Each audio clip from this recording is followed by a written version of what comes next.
반드시 관리해야 합니다 라는 제목으로 오늘 하나님 말씀 전하도록 하겠습니다.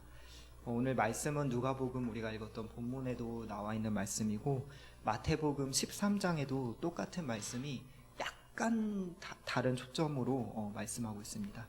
종합해서 전하도록 하겠습니다. 제가 신학을 열심히 공부하다가 중간에 돈을 벌려고 신학을 접고 취직을 한 적이 있습니다. 그 당시 철도회사에 잠깐 들어갔는데 그냥 순전히 돈만 보고 들어갔어요.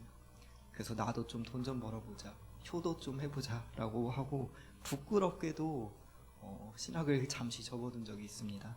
그때 들어갔을 때 제가 깜짝 놀랐던 게 뭐냐면 주일 성수를 못하는 거예요. 그래서 돈은 많이 주는데 어떡하지 고민하다가 결국은 접고 하나님이 더 소중하더라고요. 그래서 다시 돌아오게 되었습니다. 그래도 그 당시 한 1년 정도 있었는데 그때 있었던 경험이 굉장히 도움이 많이 되고 있어요. 제가 그 철도 회사에 있었을 때 정말 신기했던 것 중에 하나가 무엇이었냐면은 우리가 보통 열차, 기차 바퀴를 저는 처음에 이렇게 평평하게 생긴 줄 알았어요. 근데 이 기차 바퀴가 신기하게도 평평하게 생긴 게 아니라 이렇게 경사가 져 있어요. 레일 위에 경사가 져서 이렇게 경사가 진 채로 레일 위를 달리고 있더라고요. 알고 보니까 이게 바퀴가 경사가 지지 않았으면은 이걸 플랜지라고 하는데 바퀴에 플랜지 장치를 만들지 않으면은 곡선길에서 탈선한다는 거예요. 곡선길, 커브길에서 원심력과 구심력이 작용을 하는데 이 바퀴가 일직선이면 그냥 바로 탈선해 버린다는 것이죠. 그래서 굉장히 과학기술이 발달한 게 아이디어도 좋다 생각했던 게 겉으로 보기엔 일자로 보이지만 그 내부를 보면은 바퀴가 경사가 나 있습니다. 그런데 제가 더 깜짝 놀랐던 것이 있습니다. 바퀴가 아무리 플랜지 처리가 잘 돼 있어도 열차가 쉽게 탈선하는 경우가 있는데 그게 언제냐면 어처구니없게도 돌멩이 하나 때문이에요. 지금도 마찬가지예요. 아무리 바퀴가 장치가 잘 되어 있어도 돌멩이 하나 밟아서 탈선하는 게 탈선 사고 중에 거의 90% 이상을 차지합니다. 그래서 현대 과학이 아무리 발달하더라도 지금도 유지보수팀이 매일매일 선로를 점검하고 있어요. 다 주무시는 시간에 맨날 체크하면서 돌 치우랴 뭐하랴 맨날 점검을 하고 있습니다. 제가 거기서 부족하게나마 이 인생을 좀 배웠습니다.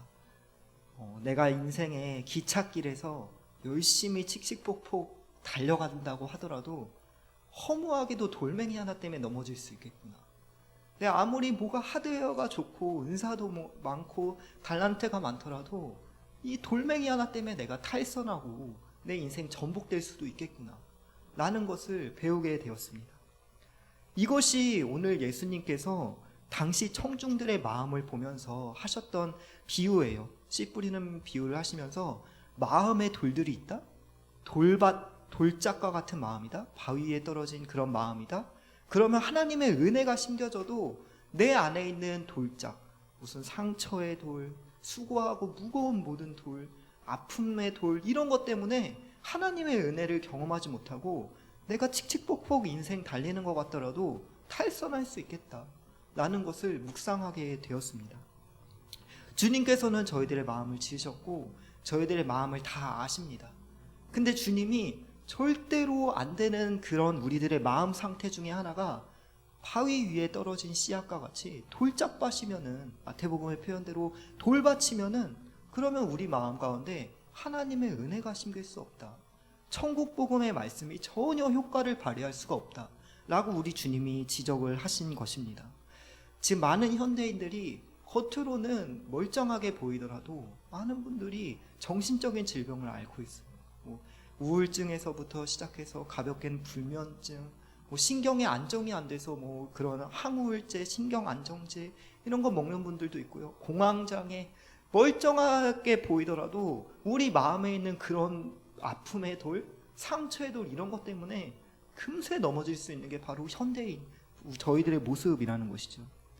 그러므로 내 마음 가운데 그런 아픔이 가득하다, 그런 한으로 바위같이 맺혀진 그런 바위들이 가득하다면 오늘 설교 제목처럼 반드시 관리해야 되는 것을 믿으시기를 주님의 이름으로 축복합니다.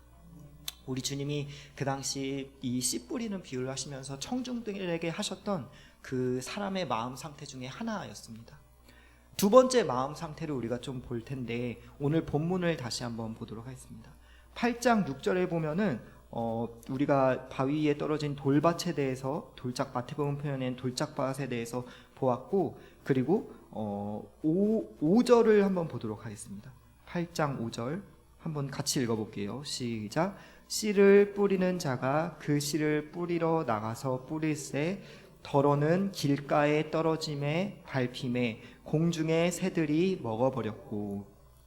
우리가 두 번째로 살펴볼 마음은 무엇이냐면은 길가에 떨어진 그런 씨앗과 같이 우리 마음이 길가라는 것입니다. 어느 순간부터 내 마음에 어느 순간부터 내가 눈물도 없고 감동도 없고 기쁨도 없다면 우리는 부드러운 흙과 같은 옥토가 아니라 길가와 같이 단단하게 굳어버린 마음을 가지고 있을 수가 있습니다. 길가는 실제로 우리가 씨앗이 그 열매를 맺고 뿌리를 내리기 위해선 부드러운 그런 땅이 되어야 되는데, 길가는 포장된 것처럼 사람들이 다니는 것처럼 이미 단단해져서 들어가지를 못하는 거예요. 굳어지면 감각이 둔해지고요. 심지어 우리의 신앙생활에 있어서도 영적인 불감증으로 내가 교회는 시계추처럼 계속 다닐지라도 하나님이 살아계시는 것을 못 느끼는 마음이라면은 어쩌면 우리는 길가와 같이 단단하게 굳어져 버린 마음이다라는 것을 우리는 기억해야 합니다. 최근 인간관계에 있어서 혹시나 내가 사람들의 말을 들어주고 공감해주고 뭐 이런 일이 전혀 없다면은 길가와 같이 지금 단단해져 있을 확률이 높습니다. 그러므로 오늘 이 길가와 같은 마음도 오늘 설교 제목처럼 반드시 관리해야 하는 것을 믿으시기를 축복합니다. 세 번째 마음 상태에 대해서 보도록 하겠습니다. 누가복음 8장 7절 말씀 보면은 제가 읽어보겠습니다. 더러는 가시떨기 속에 떨어짐에 가시가 함께 자라서 기운을 막았고. 세 번째, 우리 예수님께서 사람들의 마음을 보시면서 진단한 우리 마음의 상태는 바로 가시떨기와 같은 마음 상태입니다.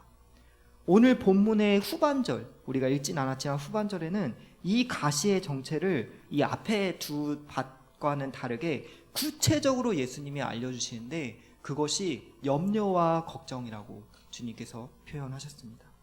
우리 마음에 염려와 걱정이 많으면은 그것은 가시떨기와 같은 상태로 지금 되어 있다는 것입니다. 이렇게 내가 염려와 근심 때문에 교회 예배당에 앉아있는 그 순간에도 이번 달 공과금 어떡하지? 이번 달 나 어떡하지? 이런 걱정만 하고 있으면 하나님의 천국 복음이 우리 마음에 심겨질 수 없다는 것입니다. 그리고 그런 시험이 찾아올 때, 그런 마음이 있을 때 사단이 훅 건들면은 무너지게 될 수 있다는 것이죠. 그러므로 우리가 하나님의 말씀을 듣고 내가 건강한 생활을 하는 데에 방해가 된다면은 우리는 이 가시밭과 같은 이 마음도 반드시 관리해야 합니다. 우리가 이 세 가지의 안 좋은 밭에 대해서 잘 관리를 하면은 오늘 8장 7절 후반부에는 바로 우리 마음이 옥토밭과 같이 변할 수 있다라고 주님이 말씀하십니다. 성경에선 대놓고 좋은 밭이라고 이야기해요. 이전 거는 나쁜 마음이고 나쁜 밭이고 관리만 하면은 좋은 밭으로 변화할 수 있다는 것이죠. 우리 주님께서 오늘 이 비유를 하신 이유는 그냥 듣고 너네 절망해라 이게 아니라 가능하다는 것입니다. 우리가 관리가 가능하다는 것이죠. 우리가 시간 관리도 하고요, 뭐 학생들 용돈 관리도 하고요, 심지어 많은 사람들 외모 관리도 하고 운동도 열심히 합니다. 그런데 정작 내 안에 있는 마음 관리를 안 한다? 우리 주님께서는 마음 관리하라고 이 비유를 주신 거예요. 왜? 우리 마음까지도 주님이 만드셨기 때문에. 설계자가 지으신 분이 지금 평생 AS를 해주시겠다는 건데 우리가 다른 관리를 하면서 정작 마음 관리를 안 한다면 안 된다는 것이죠. 그래서 오늘 관리를 하라고 옥토 같은 마음으로 바꾸라고 주님께서 이 말씀을 주셨습니다. 그럼 우리가 앞에 이제 세 가지 안 좋은 마음밭에 대해서 살펴보았는데 이것을 구체적으로 말씀을 통해 어떻게 관리할 것인지 살펴보고 오늘 말씀을 맺으려고 합니다. 우리가 처음 살펴보았던 마음밭은 돌짝 마음밭이었습니다. 돌과 같이 내 안에 콕콕콕 상처와 한이 가득한 그런 마음밭, 이것을 어떻게 제거할 것이냐. 제가 서두에 철도 얘기를 했는데 실제로 선로를 관리하는 그 철도 분들이 매일매일 선로를 관리하시면서 돌을 치우시더라고요. 그런데 가끔씩 사람이 들기 힘든 돌이 선로에 와서 박힌 경우가 있어요. 그럴 때 어떻게 하냐 제가 이제 배워보니까 이 사람이 들 수 없는 돌을 혹시 여러분 뿌레카라고 들어보셨어요? 뿌레카. 이게 일본어인지 모르겠는데 브레이커라는 그 영어 단어를 뿌레카라는 도구라고 부르시더라고요. 뿌레카, 돌 두두두두두 하는 그 도구입니다. 그걸로 큰 바위를 쪼갠다는 거예요. 그래서 사람이 운반할 수 있게 쪼개서 돌들을 하나둘 치우시더라고요. 실제로 지금도 그렇게 하고 있습니다. 우리 안에 있는 우리 마음의 바위들, 돌들, 무거운 상처들, 이것을 쪼개고 옮길 수 있는 유일한 방법은 바로 뿌레카와 같은 도구로 쪼개야 되는 것인데, 성경 말씀은 그거를 하나님의 말씀이라고 말씀합니다. 히브리서 4장 12절에 하나님 말씀은 살아있고 활력이 있어 좌우의 날선 어떤 검보다도 예리하여 혼과 영과 및 관절과 골수를 찔러 쪼개기까지 하며 마음의 생각과 뜻을 판단하나니. 아멘. 이렇게 말씀합니다. 하나님의 말씀이 살아있고 얼마나 이게 날카롭냐면은 혼과 영과 관절과 골수를 찔러 쪼개기까지 할 수 있는 도구가 된다는 거예요. 그러므로 우리 마음에 있는 도구는 하나님 말씀, 이 말씀의 뿌레카로 수술을 받아야 쪼개질 수 있다는 것을 우리는 분명히 기억해야 합니다. 특별히 오늘 이 비유 말씀에 보면은 이 말씀이 있어요. 하나님의 말씀의 씨앗을 잠깐 듣는 것 같다가 사단이 오면 사단이 채가고, 쉽게 말하면 잘 못 듣는다는 거예요. 그러므로 우리가 마음의 돌을 쪼개기 위해서는, 하나님의 말씀의 뿌레카의 역할을 하기 위해서는 한 귀로 듣고 한 귀로 흘려보내는 것이 아니라 내가 하나님 말씀을 진지하게 성실하게 묵상할 때, 그때 우리의 마음에 잘못된 돌들은 하나둘 쪼개지기 시작합니다. 그래서 우리가 하나님 말씀을 계속해서 집중하고 세상에 나에게 돌을 던지는 소리, 절망을 주는 소리에 귀를 기울여봤자 그것은 나를 위로해 주는 것이 아니라 이 말씀의 뿌레카를 통해서 이렇게 들어야 된다고요. 그런데 많은 분들이 저를 포함한 많은 분들이 하나님 말씀을 들을 때 이렇게 말씀을 들어요. 아, 이거는 딱 그 집사님 들어야 되는 설교다. 아, 이거는 딱 우리 남편 들어야 되는 설교다. 이렇게 들으시면은 우리 가운데 하나님 말씀은 전혀 찔러 쪼개는 역할을 할 수가 없습니다. 하나님의 말씀이 들려지면은 그것을 오늘 나에게 주시는 하나님의 음성으로 내가 아멘으로 받을 때, 그때 하나님의 말씀은 살아있고 운동력 있는 말씀의 뿌레카로 우리 마음 가운데 작용하게 된다는 것을 믿으시기를 주님의 이름으로 축복합니다. 내 마음의 무게, 바위가 얼마나 크던지 우리 주님께서 말씀하시기를 수고하고 무거운 짐진 자들아 다 내게로 오라, 내가 너희를 쉬게 하리라 말씀하시면서 그 바로 다음 구절에 뭐라고 하셨죠? 내게 와서 배우라. 나는 온유하고 겸손하니 내게 와서 배우라는 거예요. 여기서 말하는 배우라는 것은 말씀을 진지하고 성실하게 묵상하라는 것이죠. 내가 그렇게 말씀을 내 마음에 진지하게 담으려고 할 때 우리 마음의 돌들은 하나 둘 쪼개지고, 아, 하나님이 나를 이렇게 사랑하셨구나, 하나님이 나를 지금 천국으로 당장 안 부르시고 이 땅 가운데 살아가게 하시는 이유가 주님이 예비하시고 계획하신 것이 이것이구나, 우리가 이것을 깨닫게 된다는 것이죠. 뉴스를 봐보세요. 좋은 소식 얼마나 있나요? 이 기자분들이 아마 더 자극적인 것만 일부러 더 하는 것 같아요. 사람들 많이 보게 하려고. 세상 소리에 백날 귀 기울여봤자 우리 마음에 있는 돌들은 사라지지가 않습니다. 그러나 우리는 이 진리의 말씀을 통해서, 말씀의 뿌레카를 통해서 내 마음의 짐들, 수고하고 무거운 바위 같은 돌들이 하나둘 사라지게 되는 것을 믿으시기를 주님의 이름으로 축복합니다. 두 번째 마음 상태를 보려고 하는데요, 두 번째 마음은 길가와 같은 마음이었습니다. 마치 길가에 떨어진 씨앗과 같이 땅이 아니라 길가에 단단하게 굳은 내 마음, 영적인 불감증에 걸린 내 마음, 이것을 어떻게 관리할 것이냐? 우리는 호세아 선지자의 외침을 주목해야 합니다. 호세아서 10장 12절에 호세아 선지자는 이렇게 말씀해요. 묵은 땅을 갈아엎어, 묵은 땅을 기경하라, 이렇게 말씀합니다.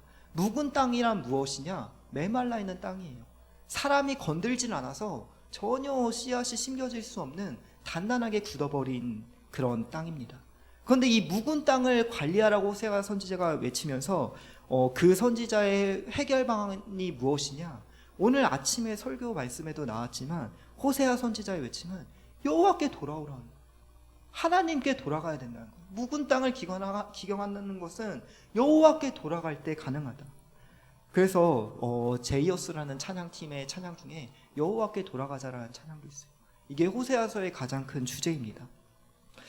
하나님께 돌아가기 위해서 구약에서는 어떤 방법을 취했냐면은 짐승의 피를 대신해서, 그러니까 나의 죄를 짐승을 죽임으로써 그 짐승의 피를 흘려줌으로써 내 죄가 씻김받고 하나님께 돌아갈 수 있는 길이 열렸습니다.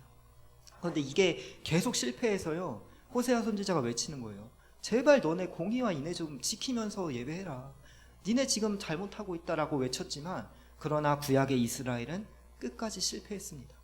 하나님께서는 인류를 구원하시기 위해서 구약에 실패했던 짐승 대신에 오셔서 이 땅 가운데 말부유의 짐승으로 오셔서 대신 짐승이 피 흘리는 것처럼 피를 흘려주심으로써 십자가에 못 박히셔서 우리 죄 때문에 돌아가시고 우리가 하나님께 돌아갈 수 있는 길을 열어주셨다는 것을 우리는 분명히 기억해야 합니다. 그러므로 호세아 선지자의 여호와께 돌아가자, 묵은 땅을 기경하라는 이 외침은 자연스럽게 예수 그리스도의 보혈을 의지하라는 말씀으로 귀결됩니다. 우리의 힘으로 내가 영적 불감증에 걸린 걸 어떻게 극복할 수 있겠습니까? 내 마음에 감동이 안 오는데.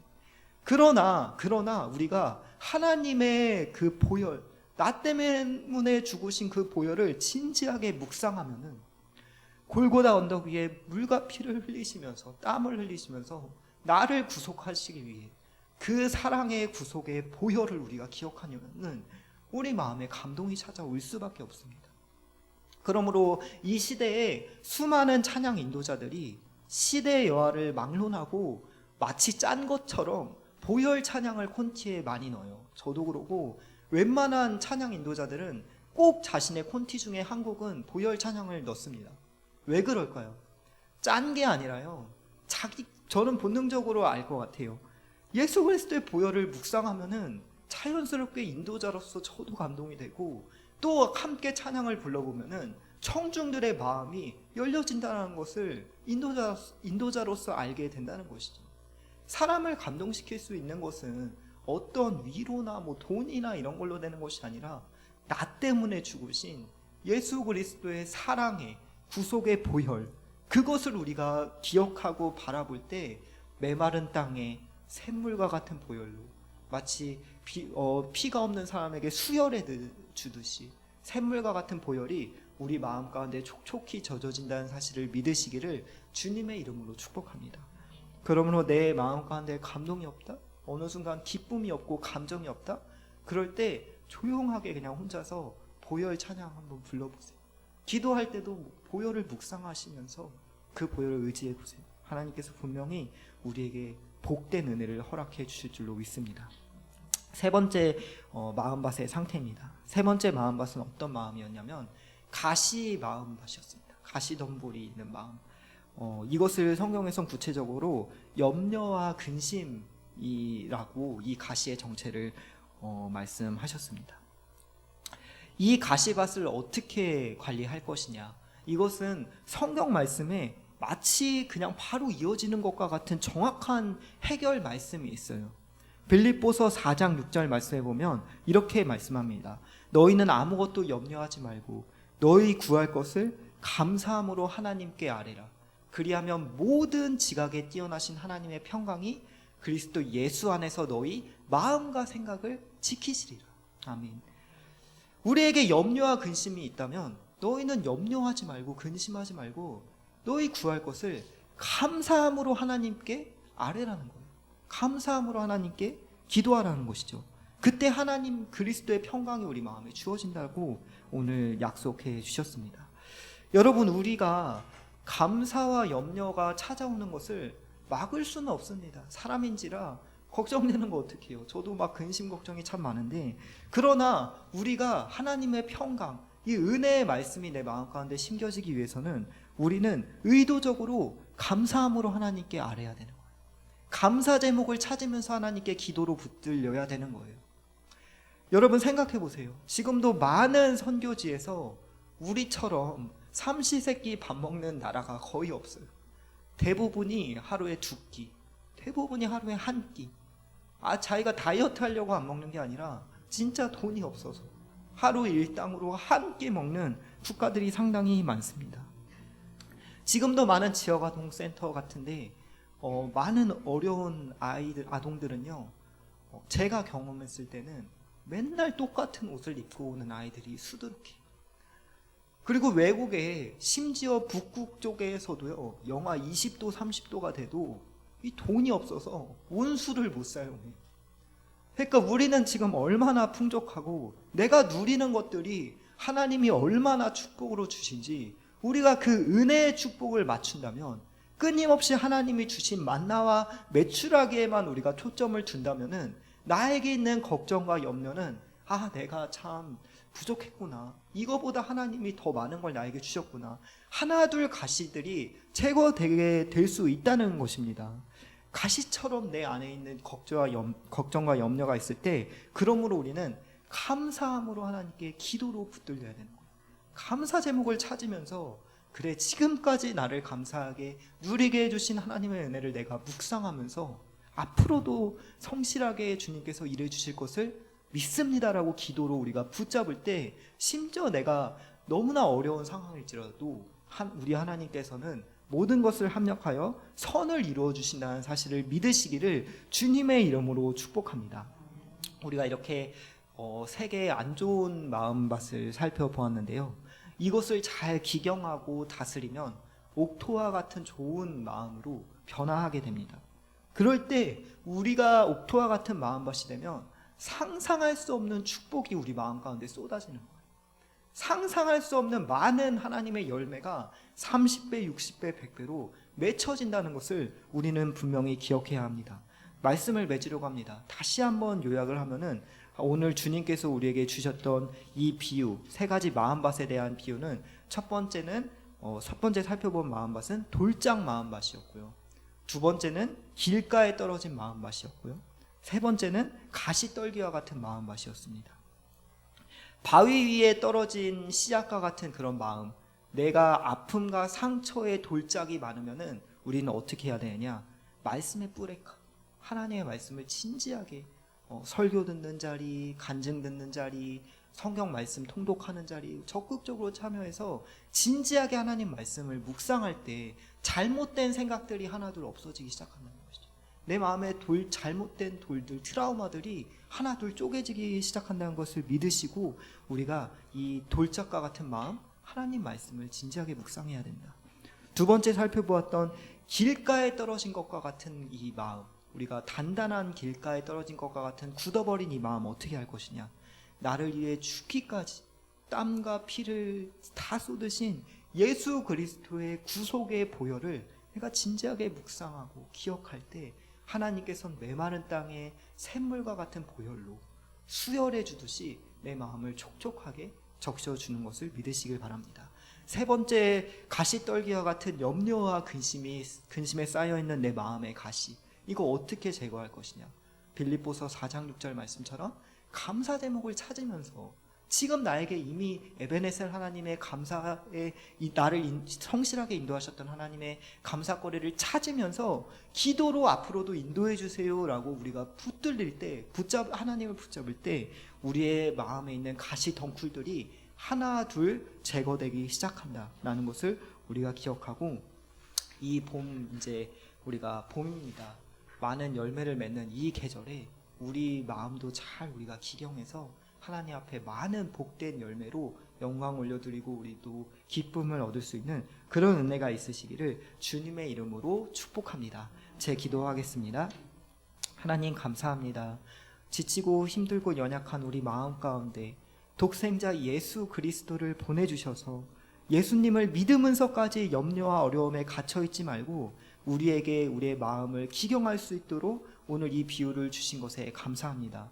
무엇보다 우리에게 천국을 허락해 주셨음을 우리가 기억하면서 예수 그리스도의 보혈을 의지하고 하나님의 평강을 의지하며 지금까지 에베네셀 성실하게 인도하셨던 하나님을 앞으로도 내가 꾸준히 믿으며 성실하게 인도하실 하나님의 역사하심을 경험하며 살아가기 원하오니 하나님 그런 은혜로 우리에게 허락하여 주시옵소서. 그리하여 이 좋은 계절에 우리가 천국의 시민권을 붙잡고 하나님 안에서 늘 기뻐하며 30배, 60배, 100배의 결실을 맺어서 영광 올려드리는 복된 우리 사랑하는 안양중앙교회 모든 성도님들 다 될 수 있도록 축복하여 주시옵소서. 감사합니다. 예수님의 이름으로 기도드립니다.